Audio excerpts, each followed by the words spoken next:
বিসমিল্লাহির রহমানির রহিম।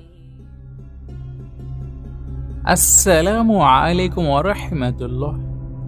কিছুদিন আগে যখন সিরিয়ার মধ্যে বাশার আল আসাদের শাসন শেষ হয়েছে আর সেখানে আবু মুহাম্মদ আল জিলানির এইচটিএস গ্রুপ কন্ট্রোল অর্জন করেছে, তখন শুরুর সময় থেকে যেই সব জিনিস সবচেয়ে বেশি বিখ্যাত হয়েছে বা যেই সব জিনিসের সবচেয়ে বেশি সারা পৃথিবীতে চর্চা হয়েছে তার মধ্যে একটি ছিল দামেস্কের এই জামা মসজিদ। আর এটি এই জন্য কারণ রেবেল গ্রুপের লিডার আল জিলানি প্রথমে তো দামেস্কে একটি গ্র্যান্ড এন্ট্রি নেন, এরপর নিজের ফার্স্ট অথবা বলতে পারেন যে নিজের ভিক্টরি স্পিচের জন্য অন্য কোনো জায়গা নয় বরং এই মসজিদটিকে নির্বাচন করেন। আর এখান থেকে নিজের সেই প্রথম ভাষণ দেন যেখানে শুধু সিরিয়ার সাধারণ জনগণের জন্যই নয় বরং দুনিয়ার প্রায় সকল বড় শক্তিগুলোর জন্য মেসেজ লুকিয়েছিল। এখন আপনাদের মধ্যে হয়তো বেশিরভাগ লোকেরা চিন্তা করতে পারেন যে যদি এই মসজিদকে নিজের প্রথম বা ভিক্টরি স্পিচের জন্য আল জিলানি নির্বাচন করেও থাকে তাহলে কি এমন বড় কথা? এটা তো একটি ঐতিহাসিক মসজিদ আর বেশ কিছু পুরানো ইমারতও রয়েছে, বড় ইমারতও রয়েছে, এই জন্যই হয়তো নির্বাচন করেছিলেন। কিন্তু এমনটা নয়, কারণ পৃথিবীর পলিটিক্সের সম্পর্কে ভালো নলেজ রেখে থাকা লোকেরা ভালো মতো জানেন যে আল জিলানি এই যে মসজিদ নির্বাচন করেছেন এর পিছনে একটা বড় উদ্দেশ্য আছে, অনেক বড় মেসেজ লুকিয়ে আছে, একটা বড় পরিকল্পনা লুকিয়ে রয়েছে। এখন আপনাদের মধ্য থেকে অনেকে বলবেন সেটা কিভাবে?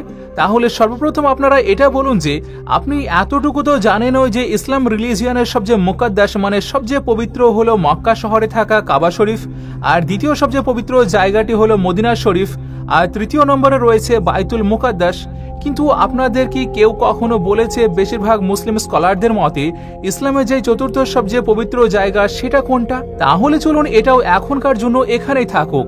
এখন এটা বলুন যে আপনারা তো সবসময় শুনে এসেছেন যে হাদিস অনুসারে কিয়ামতের একটি বড় আলামত হলো কিয়ামতের পূর্বে হযরত ঈসা আলাইহিস সালাম পুনরায় পৃথিবীতে ফিরে আসবেন। আর কিভাবে ফিরে আসবেন এটিও আমাদের বলা হয় যে সিরিয়ার যে বিখ্যাত দামেস্ক শহর রয়েছে তার একটি বিশেষ মসজিদের একটি বিশেষ মিনারের উপর ভোরবেলাতে ফজরের নামাজের সময় হযরত ঈসা আলাইহিস সালাম সরাসরি নাজিল হবেন। ওই সময়ে হযরত ইমাম মেহেদী আলাইহিস সালামও থাকবেন, যিনি মসজিদের মধ্যেই থাকবেন, আর তিনি তখন জামাতের নামাজের জন্য প্রস্তুতি নিতে থাকবেন।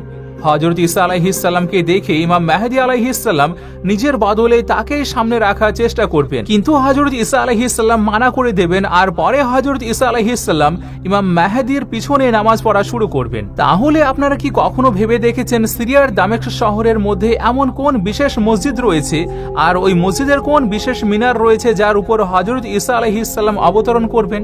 এখন আরেকটু সামনে গেলে আপনারা ইয়াহিয়া আলাইহিস সালামের নাম শুনেই থাকবেন, যিনি আল্লাহ রাব্বুল আলামিনের একজন বিখ্যাত নবী ছিলেন আর হযরত ঈসা আলাইহিস সালামের একজন ভাই মানে একজন কাজিন ছিলেন, আর যাকে মুসলমানদের সঙ্গে সঙ্গে খ্রিস্ট ধর্মে অনেক মান্য করা হয়, অনেক রেসপেক্ট দেওয়া হয়, যাকে সেই সময়ে অত্যন্ত নিষ্ঠুরতার সাথে শহীদ করে দেওয়া হয়েছিল। তাহলে কি আপনারা জানেন যে ওই সময় ইয়াহিয়া আলাইহিস সালামের মাথা কোথায় দাফন করা হয়েছিল? যদি আমরা আরো সামনে যাই তাহলে আমাদেরকে এটি বলুন যে আপনি কি জানেন ফাতে বাইতুল মুকাদ্দাস সুলতান সালাহুদ্দিন আইয়ুবীর কবর কোথায় রয়েছে? আরো একটু সামনে গেলে বলুন যে কারবালার যুদ্ধের পর যখন হযরত ইমাম হুসাইনকে তার সঙ্গীদের সঙ্গে শহীদ করা হয়েছিল তখন হযরত ইমাম হুসাইনের বংশের যে শিশুরা ছিল বা যে সকল নারীরা ছিল যাদেরকে বন্দী করে তাদের ইজ্জত নিয়ে ছিনিমিনে খেলে কারবালা থেকে যখন দামেস্কে আনা হয়েছিল তখন তাদেরকে কোথায় রাখা হয়েছিল? দামেস্কের সেটি কোন বিশেষ জায়গা ছিল যেখানে ইয়াজিদের সামনে তাদেরকে পেশ করা হয়েছিল, তারপর তাদেরকে বিরক্ত করা হয়েছিল?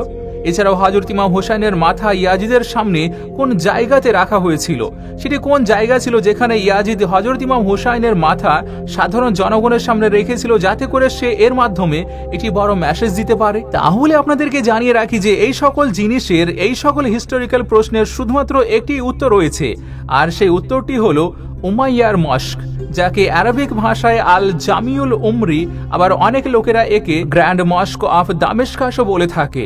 একদম দেশি ভাষায় বললে আপনাদের মধ্য থেকে অনেকে এটিকে দামেস্কের জামা মসজিদও বলে থাকেন।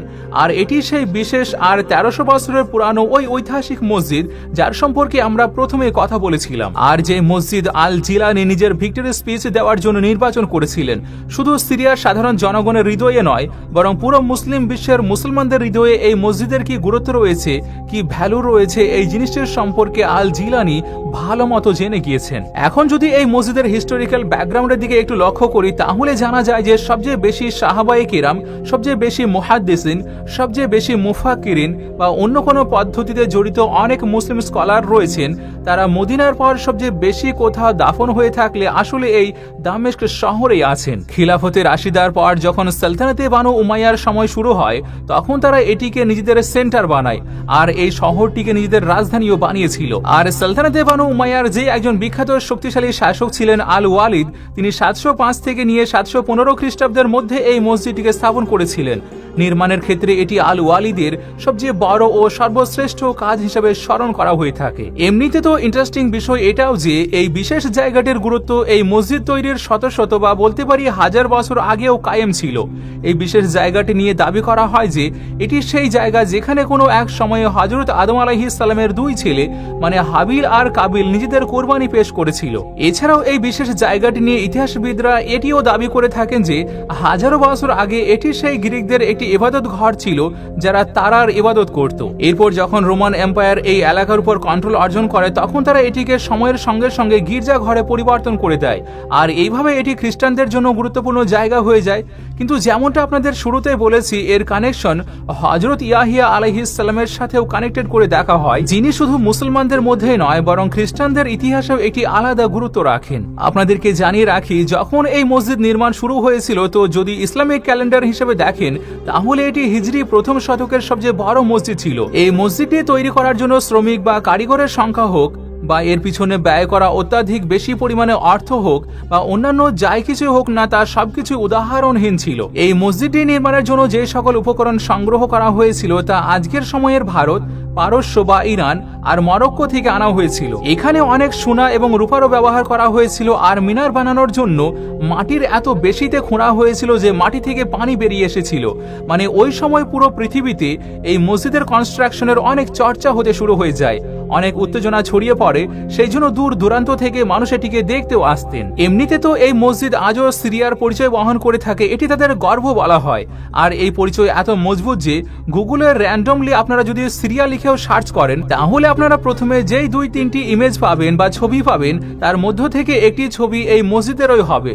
কিন্তু হ্যাঁ, অন্যদিকে এই বিষয়টি অস্বীকার করা যায় না যে সকল যুগে সিরিয়ার মধ্যে যেই বড় বড় যুদ্ধ হয়েছে, যেই বড় বড় ভয়ঙ্কর অবস্থার সৃষ্টি হয়েছে, কখনো প্রাকৃতিক বিপর্যয় এসেছে, কখনো আগুন লেগেছে, তো এই সবকিছু মসজিদের অনেক ক্ষতিও করেছে। এটিও দাবি করা হয় যে ওই মসজিদের মধ্যে সেই বিশেষ কুরআনুল কারীমও ছিল, যে কুরআনুল কারীমের উপর শাহাদতের সময় ইসলামের তৃতীয় খলিফা হযরত ওসমান গনির রক্ত পড়েছিল। কিন্তু মসজিদে ভয়ানক আগুন লাগার কারণে অনেক জিনিসের সঙ্গে সঙ্গে কুরআনুল কারীমের শহীদ হয়ে গিয়েছিল, মানে জ্বলে গিয়েছিল। বিশেষ করে 2011-এর পর থেকে যেমন ওই সিভিল ওয়ার শুরু হয়েছে, তো এটি আপনারা জানেন যে এখান থেকে সিরিয়ার বড় বড় শহরের যে আলিশান ইমারত ছিল তা ধ্বংসস্তূপে পরিণত হয়েছে। কিন্তু ভাগ্য বলুন বা অলৌকিকতা বলুন, এই ভবনটি একদম অক্ষত ও নিরাপদ রয়েছে। কিন্তু হ্যাঁ, যদি এই ইমারতের বাইরে দাঁড়িয়ে এটি দেখা হয় বা যদি আপনারা এই ইমারতের নতুন আর পুরানো ছবি দেখে কম্পেয়ার করেন, তাহলে এর কালার দেখে বোঝা যায় যে সিরিয়ান সিভিল ওয়ারের প্রভাব এর উপরেও পড়েছে। তো যাই হোক, এই ঐতিহাসিক মসজিদের সঙ্গে জড়িত এমন কোনো ইন্টারেস্টিং বিষয় আপনারা জানেন কিন্তু আমরা এখানে সেটিকে শেয়ার করতে পারিনি, তাহলে সেটি আপনারা কমেন্টে অবশ্যই শেয়ার করবেন। ভিডিও ভালো লাগার সবচেয়ে খুব সুন্দর ইজাহার এটি যে ভিডিওটিকে লাইক করে আপনার প্রিয়জন এবং ফ্যামিলির মাঝে অবশ্যই শেয়ার করুন। আপনাদের সঙ্গে আমি নাহিদ, আমাদের সঙ্গে জুড়ে থাকার জন্য শুকরিয়া।